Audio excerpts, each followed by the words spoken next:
Oi, turma! Espero que estejam todos bem. Vamos para a nossa segunda semana do PET 2. Essa segunda semana nós vamos falar um pouquinho sobre a célula, os níveis de organização e um pouquinho sobre a célula.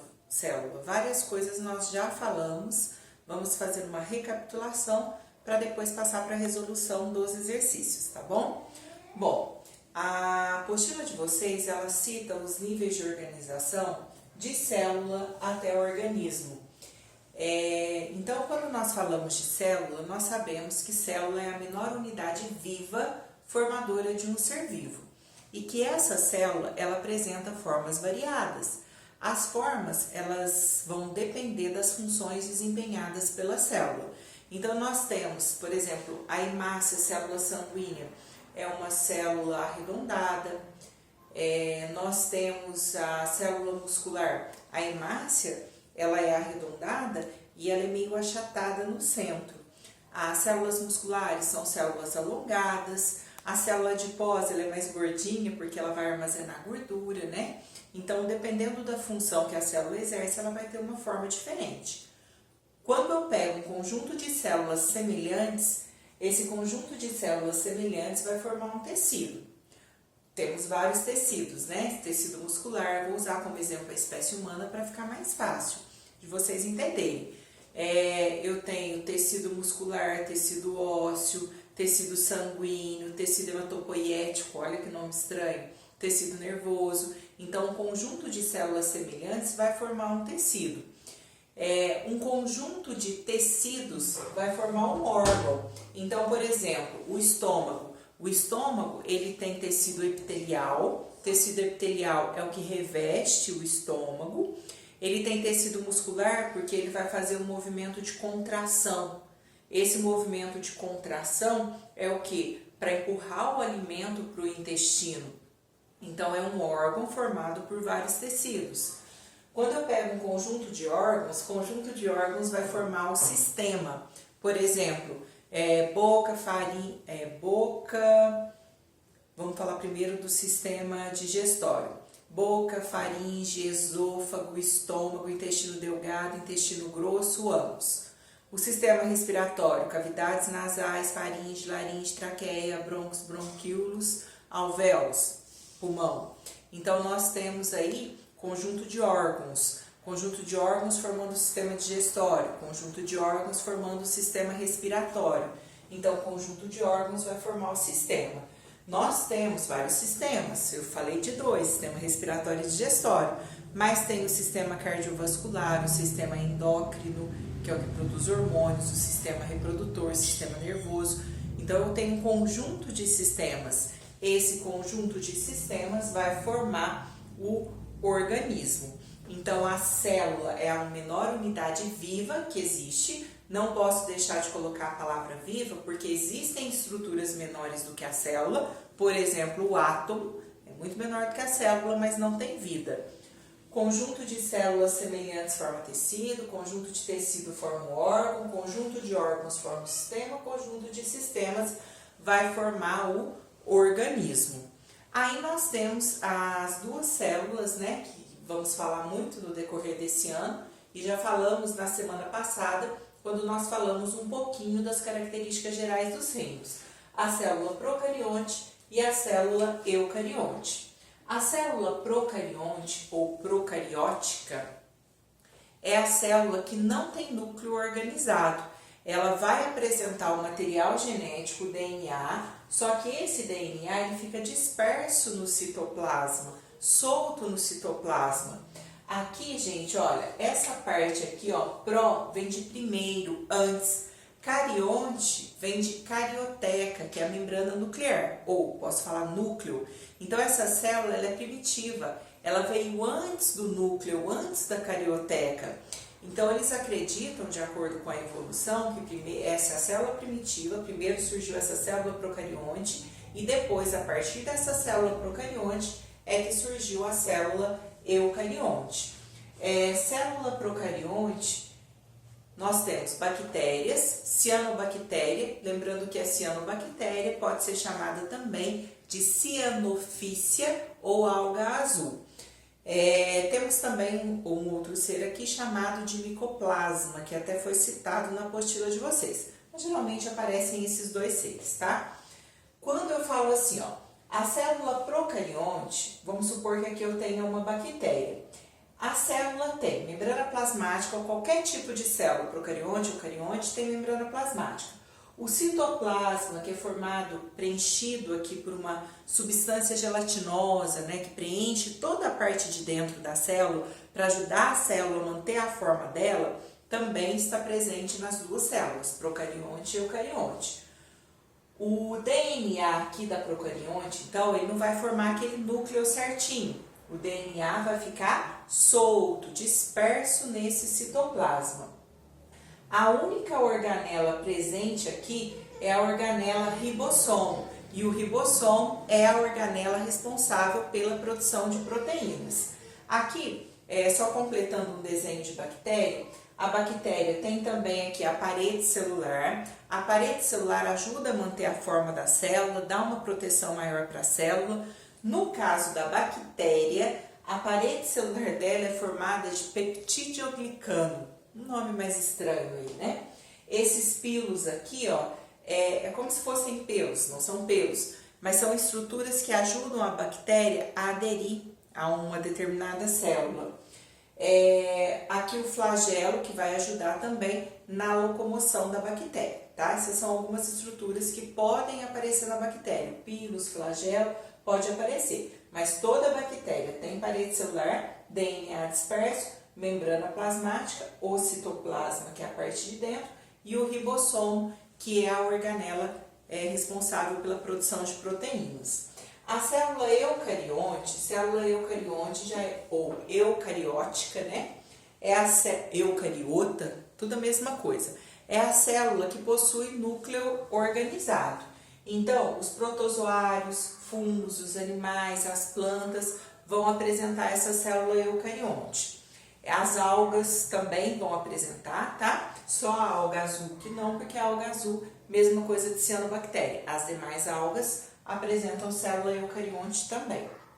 Ela tem, como eu disse, membrana plasmática, o citoplasma, que é a parte de dentro aqui, preenchido por uma substância gelatinosa.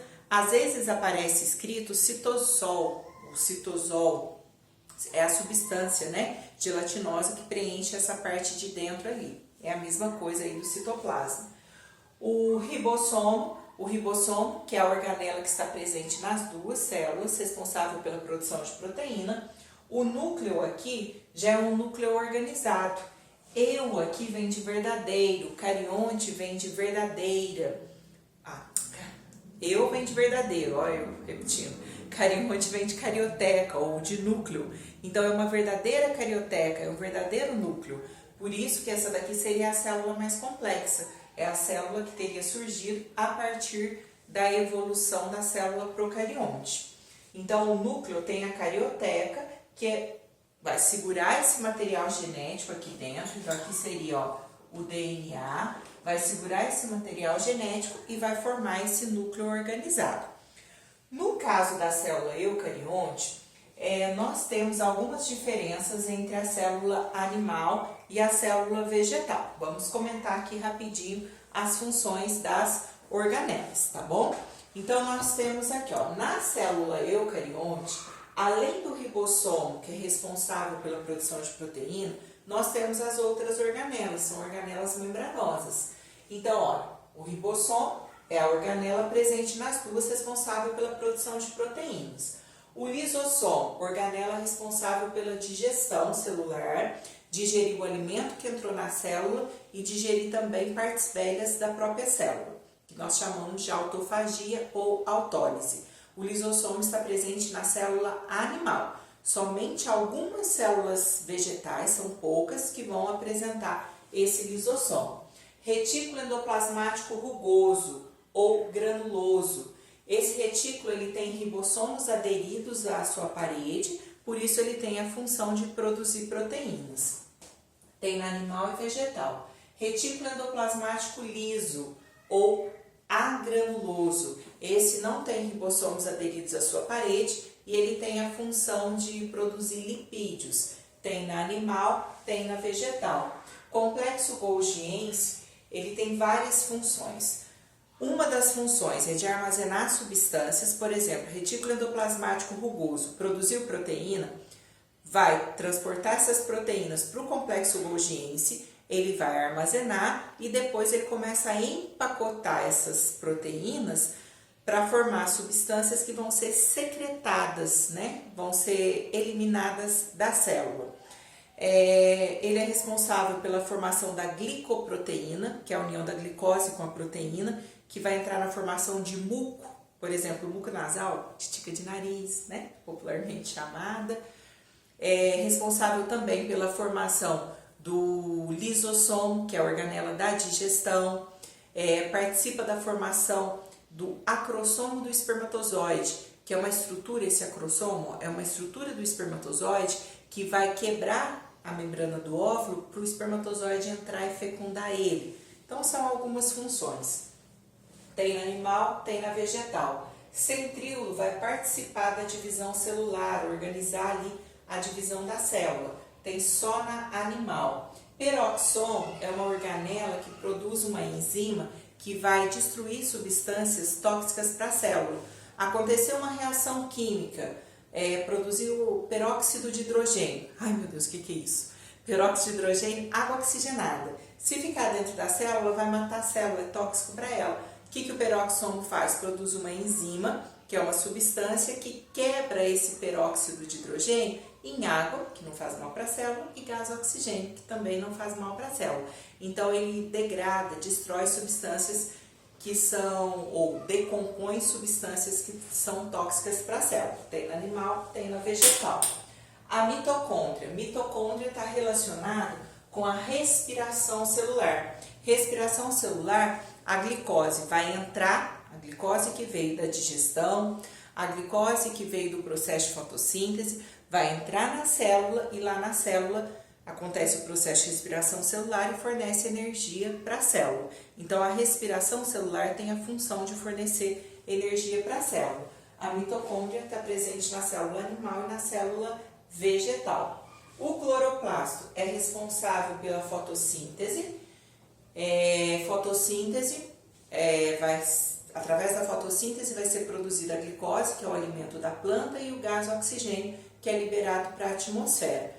Esse cloroplasto está presente só na célula vegetal. Vacúolo, ou vacúolo de suco celular, é um grande vacúolo que tem ali na célula. Ele serve para regulação osmótica. O que é isso? Regulação osmótica é regular a entrada e saída de água na célula. Então, nesse caso, o vacúolo ele também armazena algumas substâncias. Ele está presente só na célula vegetal. E aqui eu coloquei a parede celular. Parede celular aqui, gente, não é organela, tá? A parede celular, então, ó, não é uma organela. A parede celular é uma estrutura que ajuda a manter a forma da célula e dá uma maior proteção para a célula. Célula animal não tem parede celular, só tem membrana plasmática. Lembra que eu falei? Membrana plasmática tem em todas as células. Procarionte, tem na célula eucarionte animal e vegetal. Então, toda célula tem membrana plasmática, que tem aquela permeabilidade seletiva, que é controlar a entrada e saída de substâncias na célula. Agora, a parede celular tem lá na bactéria, ó, e tem na célula vegetal. Então, é uma estrutura da célula vegetal. A parede celular vegetal, ela é formada de celulose, que é o que vai ser usado lá para a fabricação de papéis, tá? Então, célula animal não tem, célula vegetal tem a parede celular formada de celulose. Bom, vamos para a resolução das questões, tá? Questão número 1. Uma célula privada do aparelho Golgiense, que é o complexo Golgiense, ou posso chamar também de complexo de Golgi, possui dificuldade de manter sua forma não, sintetizar DNA não, sintetizar RNA não, sintetizar proteína não, armazenar moléculas. Lembra que eu falei para vocês que o retículo endoplasmático rugoso produz proteína, transporta até o complexo Golgiense. Ele vai armazenar e depois ele vai usar para produzir o que ele precisa, empacotar e depois secretar essa substância que foi produzida, eliminar essa substância da célula. Então, a letra E é a resposta, armazenar moléculas. Número 2. Os vegetais são parte dos recursos naturais, largamente empregados na fabricação de papel, cuja matéria-prima é a celulose. Assinale a estrutura celular da qual a celulose é o principal componente. Acabei de falar para vocês que a celulose vai formar a parede celular vegetal. Então, a resposta é a letra A. Número 3. Mitocôndrias são organelas presentes nas células eucarióticas, cuja principal função é... A mitocôndria faz a respiração celular, que é justamente para fornecer energia para a célula. Então, a resposta é a letra B. Número 4. Quais são os processos de obtenção de energia de células vegetais e de células animais? Para obter energia, a célula tem que fazer o quê? A respiração celular. Então, ela faz a respiração para obter energia. O que ela vai usar nessa respiração? A glicose. A glicose que foi digerida pelo lisossomo lá, né? Do alimento que foi digerido no lisossomo, na célula animal, então. O alimento entra na célula, vai ser digerido pelo lisossomo. Aí nós temos a glicose que vai entrar na mitocôndria e fornecer energia.